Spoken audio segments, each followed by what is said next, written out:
Materi kali ini akan membahas mengenai Transaction Processing Systems. Sistem informasi berkembang sangat pesat, ada di mana-mana dan mempengaruhi organisasi dalam banyak cara.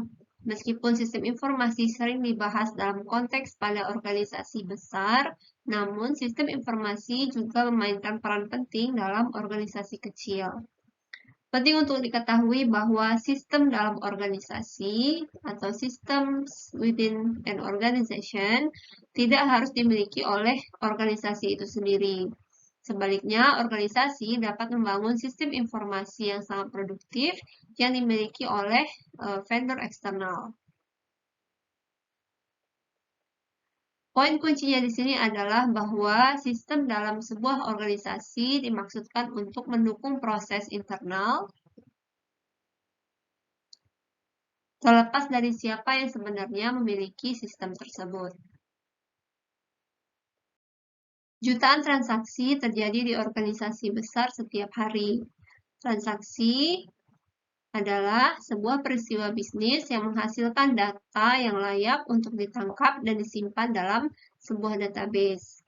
Contoh transaksi adalah produk yang diproduksi, layanan yang dijual, orang yang dipekerjakan, dan cek penggajian yang dihasilkan. Dalam contoh lain, ketika membeli barang, misalnya dari Citra Swalayan, setiap kali kasir menggesek item di pembaca barcode adalah sebuah transaksi. Sistem pemrosesan transaksi atau TPS atau Transaction Processing System mendukung pemantauan, pengumpulan, penyimpanan, dan pemrosesan data dari transaksi bisnis dasar organisasi yang masing-masing menghasilkan data.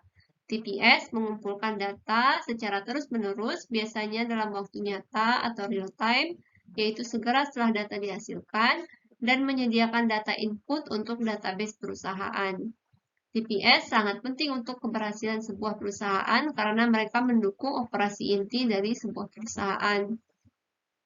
Di dunia bisnis modern, TPS adalah input untuk sistem informasi area fungsional dan sistem intelijen bisnis, serta operasi bisnis seperti manajemen hubungan pelanggan, manajemen pengetahuan, dan juga e-commerce.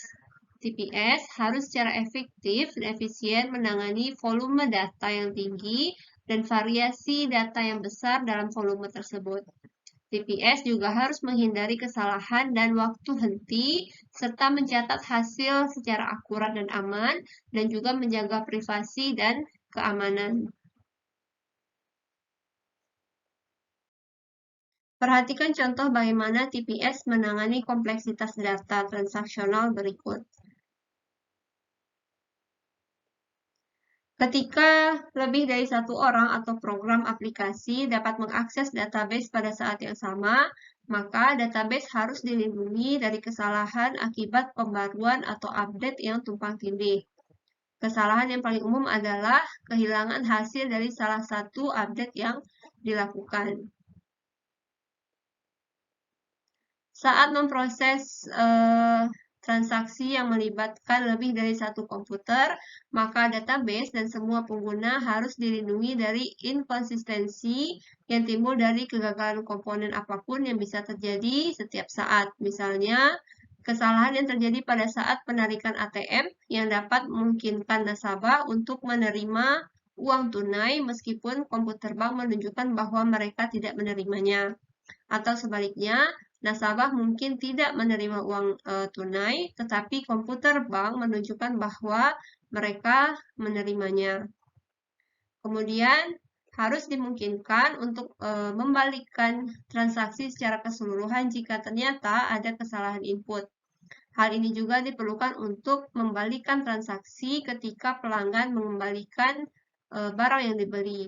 Misalnya, jika seseorang mengembalikan baju yang telah dibelinya, maka toko harus mengkredit kartu kredit pelanggan tersebut sebesar jumlah pembelian, atau mengembalikan uang tunai pelanggan, atau menawarkan kredit di dalam toko untuk membeli barang yang lain. Toko juga harus memperbaharui inventarisnya.